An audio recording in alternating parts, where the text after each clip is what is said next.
एक आदमी था, उसकी पत्नी बहुत अच्छी थी, उसकी बहुत बड़ी फैक्ट्री थी। अचानक उसकी फैक्ट्री में आग लग गई, बहुत नुकसान हुआ। मतलब ये समझो कि वो बर्बाद हो गया। अब सब कुछ खत्म था, घर भी रहने को नहीं था, जो था वो भी गिरवी था। जब फैक्ट्री में आग लगी, सब बर्बाद हुआ, बैंकों की किस्त जा ना पाई, तो बैंक ने उस घर को भी कब्जा कर लिया, ले लिया।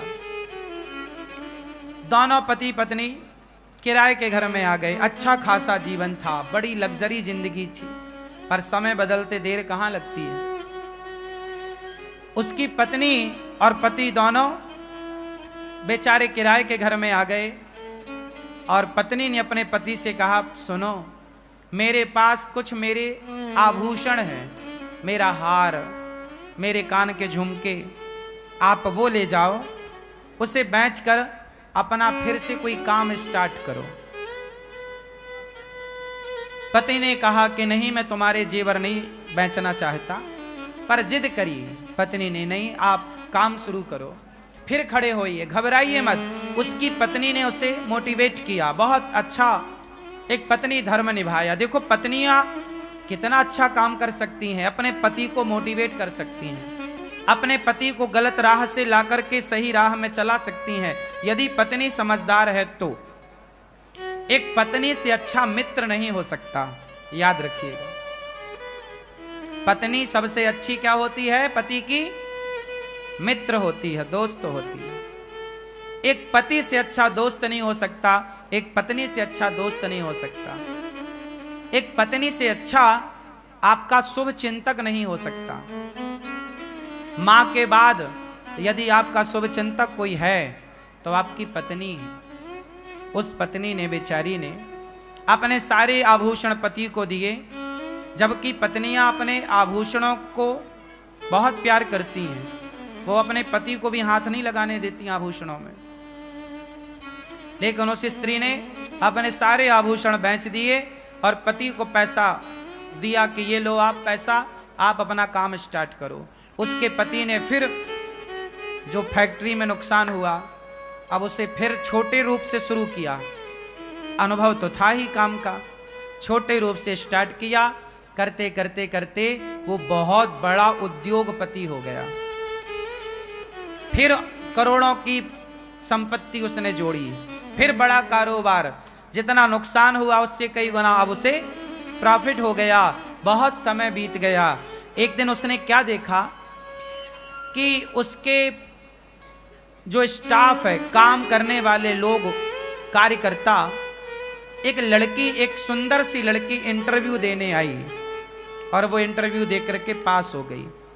अब वो लड़की वहां पे उस फैक्ट्री के मालिक के आसपास वो लड़की रहने लग गई, काम करती। वो काम धाम तो कुछ करती नहीं, बस अपने उस फैक्ट्री के मालिक को घूरती रहती। वो आई ही थी एक अलग उद्देश्य से।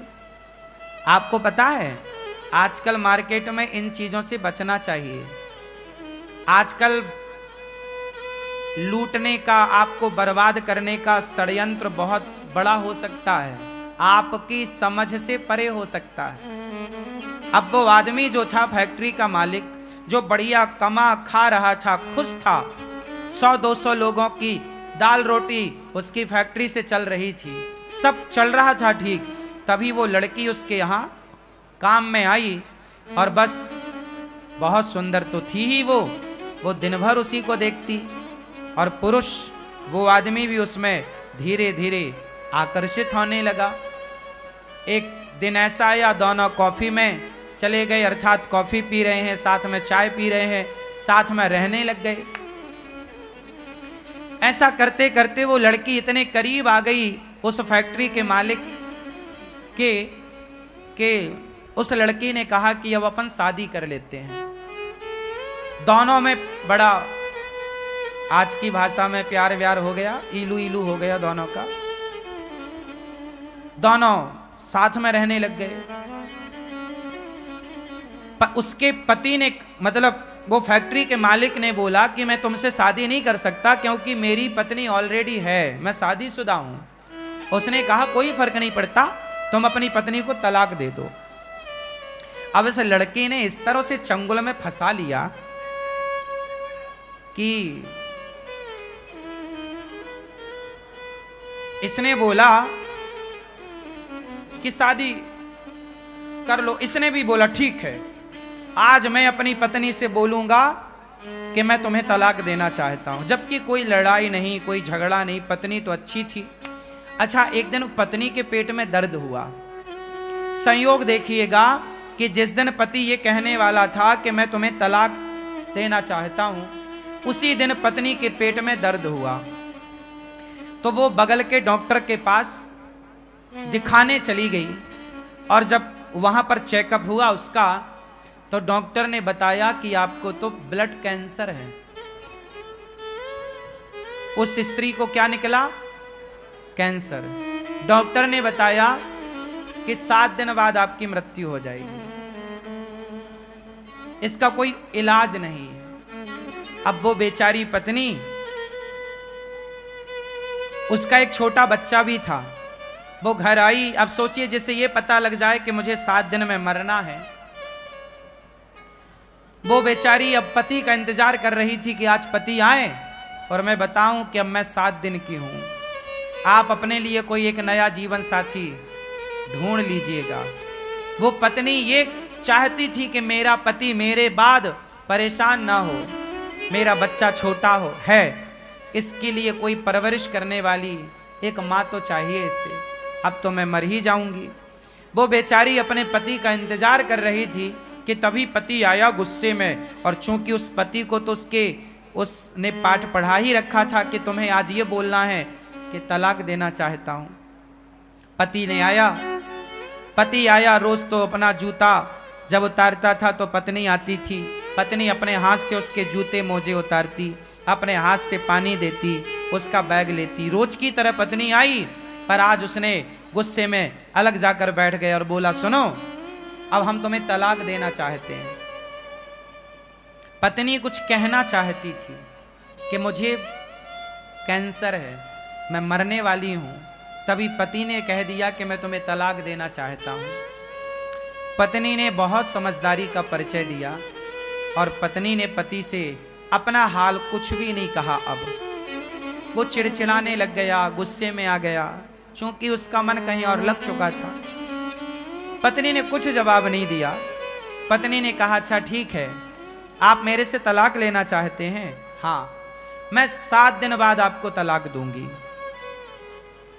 मैं आपको 7 दिन बाद तलाक दूंगी, परंतु आप मुझे इन 7 दिनों में जैसे पहले प्रेम करते थे उसी प्यार से आप मुझे 7 दिन रखेंगे। 7 दिन बाद मैं आपको तलाक दूंगी। पति को लगा ये तो बहुत सस्ता है। उसे तो लगा ये कोई अपना हिस्सा मांगेगी, पैसा मांगेगी, प्रॉपर्टी मांगेगी, पर उसने तो कुछ भी नहीं। उसने कहा मुझे कुछ नहीं चाहिए, केवल आप मुझे 7 दिन खूब प्यार कीजिए, रोज अपने पास बिठाइए, मेरे पास आकर बैठिए, मेरे साथ खाइए, नाश्ता मेरे संग कीजिए, भोजन मेरे साथ कीजिए, रात्रि को प्रेम पूर्वक हम दोनों पार्क में घूमेंगे और आप हमारे साथ रहेंगे। आप हमारे लिए वैसी ही बातें करेंगे 7 दिन जैसे शादी के बाद आप हमसे करते थे। पति को लगा अच्छा, पति को नहीं पता था कि ये केवल 7 दिनों की है, लेकिन अब पत्नी को पता था कि अब चलो मैं तो 7 दिन की हूं, पर इन्हें तलाक देना है, कोई बात नहीं। अब सोचिए उस स्त्री का दिल कितना बड़ा रहा होगा। कोई और होती तो भड़क जाती, पर उस स्त्री ने कोई जवाब नहीं दिया। एक दिन बीता, उसके पति ने भी खूब प्यार दिया उसे, बनावटी प्यार था अब तो, पर किया। रोज उसके साथ अच्छे से खाता पीता, चलता फिरता, टहलता, हंसता, सब बढ़िया। 7 दिन, 1 दिन, 2 दिन, 3, 4, 5, 6, आज 7वां दिन था, आखिरी। आज पत्नी ने अपने पति की आरती उतारी, उसके माथे पर तिलक किया और आज उसे उसके काम के लिए भेजा जहां वो फैक्ट्री रोज जाता था। और जब उसका पति आज घर से गया ना, तो उसके मन में विचार आया कि मेरी पत्नी देखो मेरे से कितना प्यार करती है।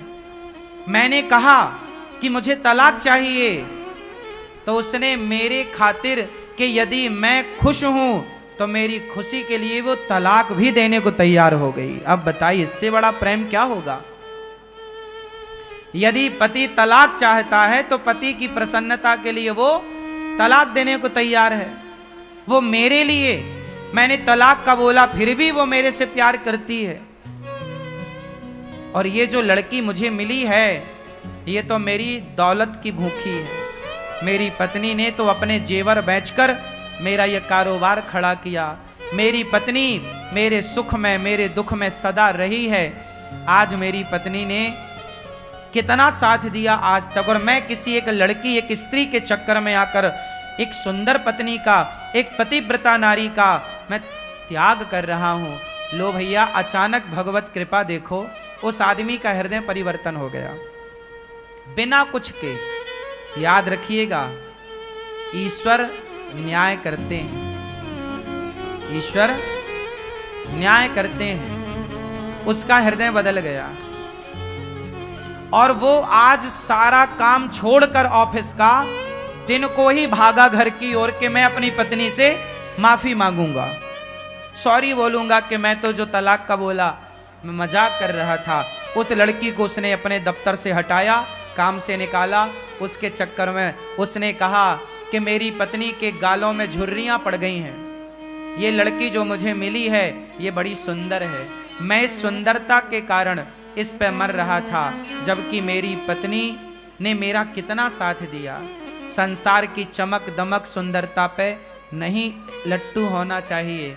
आपकी पत्नी आपकी जीवन संगनी है, उसे छोड़कर पराई स्त्री के बारे में सोचना पाप है। चमड़ी का मोह, चमड़ी से इतना प्यार ना करना, चमड़ी कितने गुलाम ना हो जाना कि आप उस चमड़ी के चक्कर में सारे गलत काम करने लग जाओ। वो आदमी फैक्ट्री का मालिक दौड़ा दौड़ा घर गया। जैसे ही घर पहुंचा तो दरवाजा खोले थे। घर के अंदर प्रवेश किया, आवाज लगाया उसने अपनी पत्नी को, पर पत्नी ने कहीं से कोई रिस्पांस नहीं दिया, कोई आवाज नहीं आई लौटकर।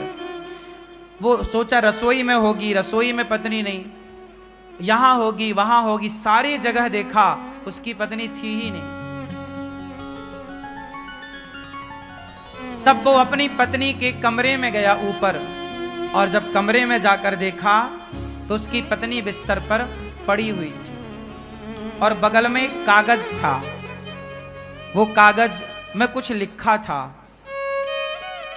वो पत्नी को जगाया, अरे देखो मैं आ गया, भाग्यवान सुनो, मैं तो तुमसे मजाक कर रहा था, मुझे माफ कर दो, सॉरी। वो बहुत बोलता जा रहा, पर पत्नी तो सुनने को तैयार नहीं, वो तो बिस्तर में पड़ी। वो पड़ी क्या थी? वो मर चुकी थी, लेकिन मरने के पहले उसने एक पत्र लिखा था अपने पति के लिए। अब उस कागज में क्या लिखा? अब ये पति उस कागज तक पहुंचा और पढ़ने लगा, और जब पढ़ा तो उसमें पत्नी ने लिखा था, मेरे पति परमेश्वर, मैं भगवान से प्रार्थना करती हूं कि हर जन्म में मुझे आप जैसा पति मिले। मेरे पति परमेश्वर, आप जैसा पति पाकर मैं बहुत खुश हूं। मुझे आपसे और भगवान से कोई शिकायत नहीं है।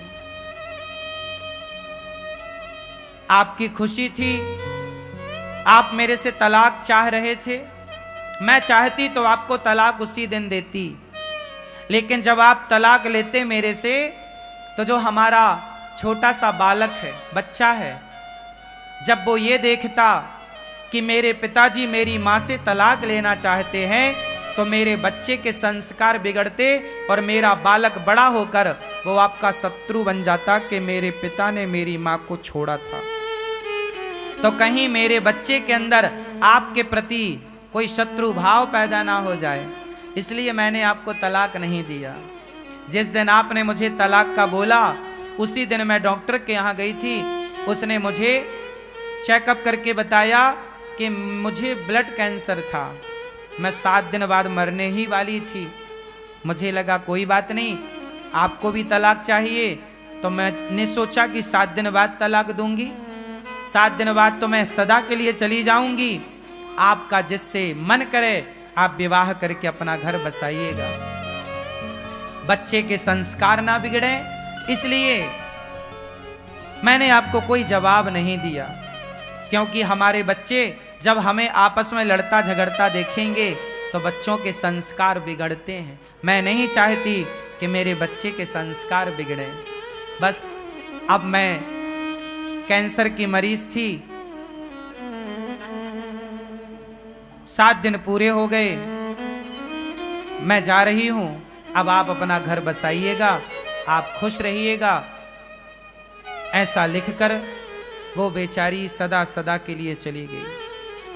अब इसका पति ये पत्र पढ़ करके जो रोना शुरू किया, हे भगवान मेरे से कितनी बड़ी गलती हो गई, मेरी पत्नी मरने की स्थिति में थी और मैं उसका साथ ना दे सका, अच्छा इलाज कराता, अच्छे जगह दिखाता, शायद मेरी पत्नी बच जाती, कोई बढ़िया डॉक्टर को मैं चुनता, शायद बच जाती। लेकिन वो पराई स्त्री के चक्कर में फंसकर अपनी एक सुंदर पतिव्रता नारी को अंत में बड़ा दुख दिया। अब कोई पत्नी को यह पता चले कि मेरा पति मुझे तलाक देना चाहता है, और वो भी अंत समय में, उस पत्नी को खुशी तो हो ही ना होगी। वो बेचारी चल बसी। कहा था उसने बच्चे को आप अच्छे संस्कार दीजिएगा। वो आदमी रोया और सारी जिंदगी के लिए मन में एक प्रश्न खड़ा हो गया कि मैंने ऐसा क्यों किया। उसने अपने आप को कभी माफ नहीं किया। फिर उस आदमी ने विवाह नहीं किया, बच्चे को पढ़ा लिखा कर योग्य बनाया। ये कहानी नहीं है, एक सत्य घटना है, एक सत्य लेख है। वो मैंने कहीं पढ़ा तो मैंने आपको सुनाया। आपकी पत्नी के साथ कभी ऐसा ना हो, आपके साथ कभी ऐसा ना हो। संसार की चमक दमक देखकर अपने परिवार को ना छोड़ना। संसार बहुत अच्छा है, लेकिन आपका परिवार संसार से बहुत अच्छा है। आपका परिवार ही आपका संसार है, आपका परिवार ही आपका संसार है। संसार कितना भी अच्छा हो, आपके परिवार से अच्छा नहीं हो सकता। अरे आपका परिवार है तो संसार है, परिवार नहीं तो संसार नहीं। संसार भी तब अच्छा लगता है जब परिवार अच्छा हो, परिवार अच्छा ना हो तो संसार अच्छा नहीं लगता। तो मैं मानता हूं कि परिवार ही एक संसार है, हाँ या ना? तो पहले अपना परिवार देखिएगा, परिवार की खुशी देखिएगा। पत्नी गोरी हो काली हो, बुढ़ापे में झुर्रियां पड़ी हो या चमड़ी ढीली पड़ी हो, कैसी भी हो, परंतु आपको अपने मन को अब काबू में करके अपनी पत्नी के साथ खुश रहना चाहिए। जिंदगी ढोना नहीं चाहिए। देखो, जिंदगी को बोझ ना बना लो, चलो अब तो तुम्हारे संग रहना ही पड़ेगा ना, ऐसा नहीं। खुशी खुशी रहो, प्रसन्न चित्त से रहो, हंसते हुए रहो, मुस्कुराते हुए रहो। जिंदगी बोझा ना बने, प्यार से। और ये तब होगा जब आप रिश्तों की कीमत समझेंगे। एक बात बताएं, आज एक सच्ची बात बताएं, आजकल ना लोग रिश्तों की कीमत नहीं समझते। यदि रिश्तों की कीमत समझते लोग तो बात बात में पत्नियां या पति तलाक ना देते या लेते, तलाक ही तलाक ना होता ना। आज हमारे देश में 40-50% तलाक हो रहे हैं। शादी होती हैं, तलाक हो जाता है। क्यों? क्योंकि आज रिश्तों की कोई अहमियत नहीं बची, रिश्तों में समर्पण नहीं रहा। आज तो केवल चमड़ी की भूख है साहब। आजकल पत्नियां भी लोग क्यों चाहते हैं? केवल चमड़ी की भूख मिटाने के लिए। शादियां भी आजकल केवल वासनाओं के लिए हो रही हैं। विवाह का असली उद्देश्य लोग भूल चुके हैं। रिश्ते क्या होते हैं, रिश्तों की कीमत क्या, माँ की अहमियत क्या है, पिता की अहमियत क्या है, पिता होना क्यों आवश्यक है, पति होना क्यों जरूरी है, पत्नी की क्या अहमियत है। रिश्तों में एक दूसरे का सम्मान करना होता है, एक दूसरे को रिस्पेक्ट देना होता है, एक दूसरे का आदर करना होता है, एक दूसरे को नीचा दिखाना नहीं होता। हम अपनी पत्नी का सम्मान करते हैं तो पत्नी भी हमारा सम्मान करती है। हम अपनी पत्नी पर विश्वास करते हैं तो पत्नी भी हम पर विश्वास करती है। हम अपनी पत्नी को अच्छे से बात करते हैं तो वो भी हमसे अच्छे से बात करती है। हम अपनी पत्नी से कुछ चाहते नहीं हैं तो वो भी हमसे कुछ नहीं चाहती। रिश्तों में चाह ना हो, हमें आपसे कुछ चाहिए, आपको हमसे कुछ चाहिए, तो ये तो व्यापार हो गया। और रिश्तों में व्यापार थोड़ी चलता है, प्यार हो, क्या हो, एक दूसरे का ख्याल हो। हम आपका ख्याल रखें, आप हमारा ख्याल रखें। सोचिए, रिश्ते इतने महत्वपूर्ण हैं कि भगवान भी आते हैं संसार में तो रिश्तों में रहते हैं। हाँ या ना? भगवान राम आए, भगवान कृष्ण आए तो वो भी रिश्तों में रहे। हाँ या ना? राम की 3 माँ हैं, 3 माँ में एक सौतेली माँ ने बोला कि राम तुम वनवास जाओ, मेरा बेटा राजा बनेगा। तो राम अपने रिश्तों को इस तरह निभाते हैं कि माँ भले सौतेली माँ हो पर है तो माँ, उस सौतेली का भी आदर किया और माँ के कहने से वनवास चल पड़े। कौन बेटा जाएगा सौतेली माँ के कहने से वनवास? ये रिश्तों का सम्मान ही तो किया राम ने। माँ की बात तो मानी। पत्नी ने जिद करी कि मैं आपके साथ वनवास चलूंगी, समझाया कि बहुत कष्ट होगा, जिद करी, पत्नी का साथ नहीं छोड़ा राम ने। जंगल गए तो पत्नी को साथ लेकर गए। पत्नी आपकी जिम्मेदारी है, याद रखिए। जितने पुरुष बैठे हैं ध्यान से सुने, आपकी पत्नी आपकी जिम्मेदारी है।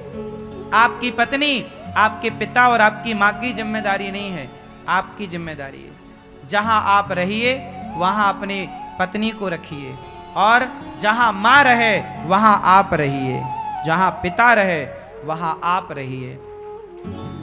पर राम माता पिता को संग नहीं ले जा सकते थे तो नहीं ले गए, पत्नी को ले जा सकते थे, पत्नी को ले गए। राम पत्नी को लेकर गए और पत्नी को एक रावण नाम का दुष्ट व्यक्ति चुरा कर ले गया। तो अपनी पत्नी के लिए राम ने जंगल में एक सेना तैयार कर ली, बिना खंबे का सेतु बना लिया। किसके लिए? बोलो। राम की शत्रुता रावण से नहीं थी। राम रावण को शत्रु नहीं मानते थे। राम ने रावण को इसलिए नहीं मारा कि तुमने मेरी पत्नी का अपहरण कर लिया।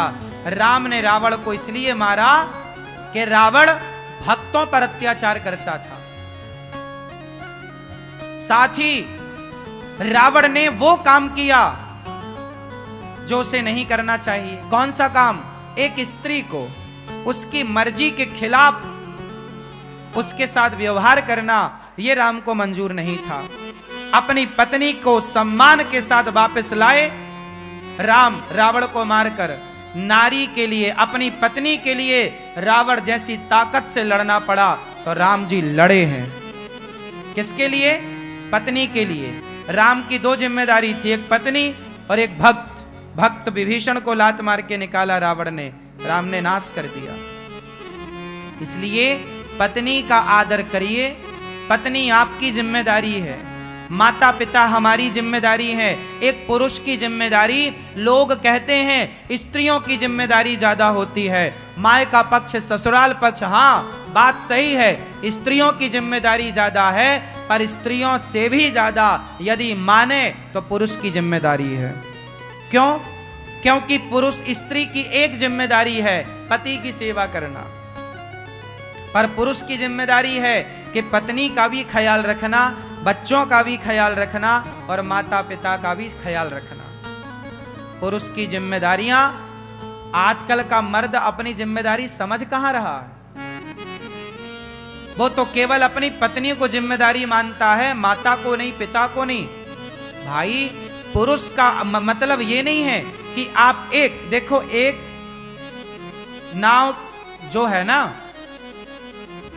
नाव में 2 किनारे होते हैं, हाँ या ना? नाव में कितने किनारे होते हैं? दो, और नदी में भी दो, और समुद्र में भी दो, दो किनारे होते हैं। ऐसे गृहस्थी की नौका में दो किनारे हैं, एक पत्नी पुत्र किनारा है, एक माता पिता वो किनारा है। यदि पत्नी की माता को, पत्नी के पिता को कोई दिक्कत है तो मैं उनका सपोर्ट करूंगा, और मेरे जन्म देने वाले माँ बाप को दिक्कत है, कोई कष्ट है तो मैं उनका सपोर्ट करूंगा। मतलब गृहस्थी में ये दो किनारे हैं, एक पत्नी पक्ष, एक आपकी माँ पक्ष। इन दोनों का बैलेंस बना के चलना कि पत्नी भी साथ में रहे और माँ बाप भी साथ में रहे, पूरा परिवार एक संगठित होकर रहे, तब तो आप पुरुष हैं। और आपने यदि एक को चुना, एक को छोड़ दिया, माँ बाप को छोड़ दिया या पत्नी को छोड़ दिया, अच्छे नहीं है फिर आप। पुरुष की जिम्मेदारी है पूरा परिवार संगठित रहे। आपके भाई से आपका झगड़ा हो गया तो आपको कौन अच्छा कहेगा? लोग क्या कहेंगे, यार ये तो अपने भाई से लड़ता है, ये तो अपने भाई का सगा नहीं है। सुनो, कल आपके बच्चे होंगे तो आप अपने आपके दो बेटे हैं माना कि, तो आप अपने दोनों बेटों को क्या बताओगे, बेटा तुम दोनों भाई बड़े होके प्रेम से रहना। कैसे प्रेम से रहना? जैसे हम दोनों भाई प्रेम से रहते हैं। यदि हम दोनों भाई प्रेम से रहते हैं तो हम अपने बच्चों को कह सकते हैं कि तुम भी दोनों भाई प्रेम से रहना। जब हम दोनों भाई प्रेम से नहीं रहते तो अपने बच्चों को हम क्या सिखाएंगे? लवकुश प्रेम से रहेंगे, लवकुश प्रेम से रहेंगे। क्यों? क्योंकि भरत और राम प्रेम से रहते हैं। भरत और राम आपस में लड़ते तो लवकुश भी आपस में लड़ते। माँ बाप से बच्चे सीखते हैं। और मैं आपसे एक बात कहूं, आप अपने बच्चों को किसी और का उदाहरण ना दिया करो, आप खुद ऐसा जीवन जियो कि आप अपना उदाहरण बच्चों को दो कि बेटा जीवन ऐसे जिया जाता है, जीवन को जी करके बताओ। बात समझ में आ रही है? हाँ या ना? तो कैसे जियोगे जीवन? घर में बंटवारा कर लो अपने भाई से, भाई का बंटवारा हो जाए, बात सही है। चूल्हा चक्की अलग है, बात सही है। पर देखो, अलग होना अलग विषय है, लेकिन अलग होके झगड़ा करके अलग होना और अलग होके झगड़े में रहना नहीं। अलग रहो, कमाओ अलग, खाओ अलग, लेकिन सुख दुख में एक दूसरे के साथ कंधे से कंधा मिलाकर खड़े रहो। यही परिवार है और यही परिवार का सुख है।